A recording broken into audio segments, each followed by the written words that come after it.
What's up, guys? Anton here from Dropship Lifestyle. And 2 weeks ago, I posted our most recent Shopify store review. And just like always, I asked people to comment below if they wanted me to review their store. So we got a bunch of good comments, a bunch of good stores. Honestly, I checked a whole bunch of them out. Some of them I saw that they had a lot of potential. Some of them I honestly didn't see much potential in.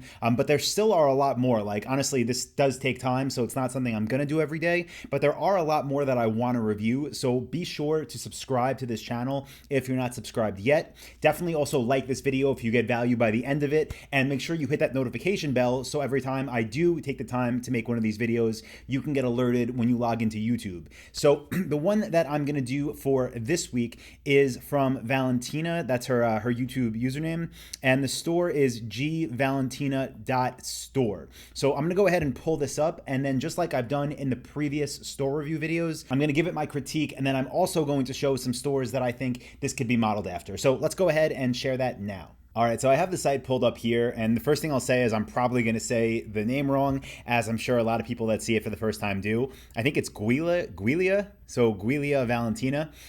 Quick comment on domain names. So the URL is gvalentina.store. So, Valentina.store. What I would say is, even if you were just going to use the G Valentina, definitely try to get .com. You always want a .com for an e-commerce store. Just easier to remember, honestly, when people go and try to start typing your URL in. It's easier. So I would try to switch that up. As far as the site, some other things like at first glance that just hit my eye. It's funny because I noticed this last week, I think, on the store, or sorry, 2 weeks ago on the store review, which is I'm in the United States right now. I'm in Austin, Texas. And again, it's showing me prices in Canadian dollars by default. So I'm not sure if with this app, if you could change it to work off geo-targeting so it could know that I'm in the States and then show prices in USD. And if not, I would definitely recommend going into your Google Analytics account and seeing where the majority of your visitors are coming from. Because if they are in the United States, if that's where you're running ads and getting people, you want that by default. You want the prices in USD. Now, building on that, I'm assuming this site is drop shipping from Oberlo or from AliExpress, and that the prices are using some kind of they're being marked up into Canadian dollars, because then when I switch it to USD, this price is like $42.95, so that makes sense. But then like the other ones, $41.36, $46.13. So it's changing the prices to fit basically like to match a different currency, which is why for me, like, they're these random prices. So honestly, when I see stuff like that, it doesn't look that legit. So again, if all your traffic and most of your people are from Canada, then it's fine as is. But if not, either make these prices go in line with USD, or and then also have it show in USD from the get-go. Now, I'm gonna make a disclaimer too before I get into the product pages and the home pages and whatnot. And that disclaimer is that while I have sold apparel online, it was maybe 5 or 6 years ago when I dabbled in it, and it's something that I personally stay away from. Now, again, take this with a grain of salt, because if you're running the site right now and everything is going great, then, props to you. But for everyone else that's watching this that might be thinking about getting into apparel, just keep in mind some of the issues that could possibly arise. So with apparel, it's known to have a much higher than e-commerce average return rate. And that's because, someone's looking at a product and they think it might be a certain size, or they think the material might feel a certain way. Then they get it, and if it doesn't fit right, or if the material is not what they thought it was, there's a good chance they're going to want to return that. So again, keep that in mind. But if this website, if you're not experiencing that, then again, good on you. Some things that I'll say that stood out to me right away, besides the URL, besides the prices, and besides the fact that it's apparel, is that I'm not really sure who, Julia is supposed to be. So that's fine, but we just need some clarity on that. So is this supposed to be, like a Versace where everything is designed by Valentina? Or is this supposed to be like Valentina, this person is a curator and pulls together all these good styles and brands that, she wants other people to be able to see? And again, either one is fine, but I'm not able to tell from this site. So to build on that, I came down here and then it says Julia Valentina is a fun and forward online fashion clothing store. Like, okay, but who is Julia Valentina, right? Because that's a person's name. So my advice to you, if you're going to, proceed with the site, you're going to keep doing it, is pick which it's going to be. Is Julia Valentina going to be a designer that, labels, goes on all of these dresses and whatnot? Or is Valentina going to be a curator who pulls together the best fashion from all over the world, puts it on the website for sale, and gives personalized feedback on each piece to why it should be bought, right? And like actually becomes the face of the business. Because that's one thing that I noticed too in the footer here where it says meet Julia, Gulia, sorry. I click that and then I go to this page. And again, it says that it's a fun and fashion online clothing store. But what I would imagine in my head when I click this is I would see, a photo of a woman who's probably wearing some of the clothes that are available on this site with, why she's passionate about design and either why she designs these clothes or why she, again, pulls them together and has them for sale on this site. So this needs to definitely be built out. I will give you an example of someone who does like a face to a e-commerce store really well. You've probably, if you're in the e-commerce space, you're probably familiar with Ezra Firestone, and this is one of the companies that he's a part owner in. It's called Boom by Cindy Joseph. So on this website, they have a woman named Cindy Joseph, and they sell skincare products, by the way, but she's the face of it, right? So again, like you have a name here, right? And they have a name here, Cindy Joseph. And as you can see, Cindy is in this video. Cindy is in this video. If you go to their, where is it? Their bio page, right? You can read Cindy's blog and everything is about Cindy, Cindy, Cindy because it's her name on the website. So again, that's what I would expect with this. So not copying, Boom by Cindy Joseph, but copying that format where there's a story about this person and why this store was built. Now, keep this in mind too, because if you're going to go that route, which I think you should, if you're going to build it as, a branded site with a person's name on it.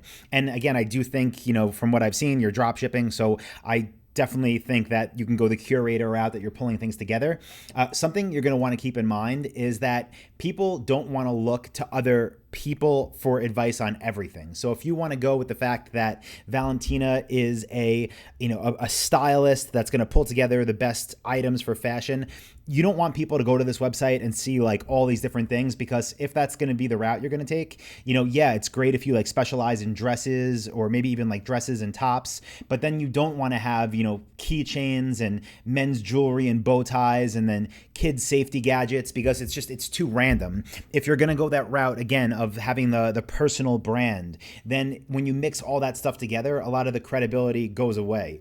I'll just give you a quick example, right? Like something not even related to e-commerce, but with Dropship Lifestyle, right? My e-commerce training program, or all of our coaching programs, it's Dropship Lifestyle, and you know me, Anton, from Dropship Lifestyle.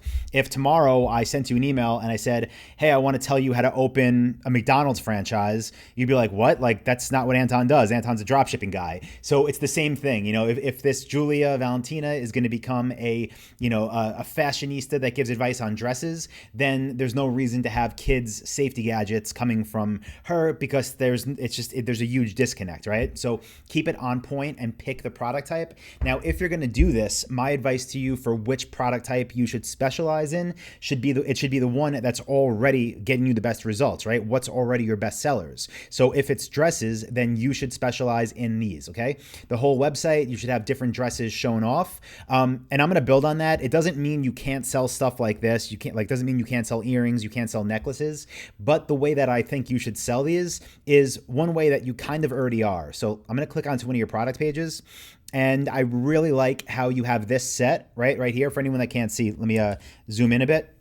So when someone's going to buy the dress, right, they could just buy the dress and choose their size, or they could buy the dress and then add on, what is this? Different like necklaces, and what's this one? Yeah, another necklace. So I like that, because then you can sell those less expensive products. You could sell the ones that are related but aren't dresses, which, right now for this example became your main thing.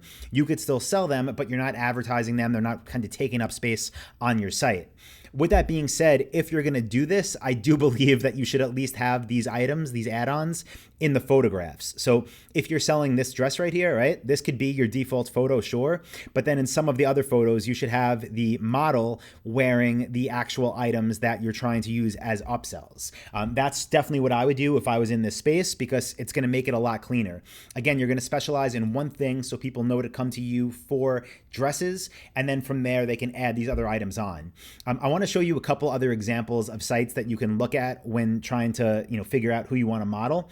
And one of them is one that I showed last week, which is Ashley Bridget. So they don't drop ship, they use a fulfillment center, but they sell jewelry, right? So they do have some other categories. Like if you go into their shop, you could see like, yeah, they have like a blanket section now, but most of their stuff, right? Look at their homepage. What do you think their best sellers are? They're bracelets, because their homepage is bracelet, bracelet, bracelet, bracelet, right? That's what sells the best for them. So that's what their homepage is calling attention to. So I don't know what yours is. Once again, if you're already selling products, choose your best-selling category, but make your homepage all about that.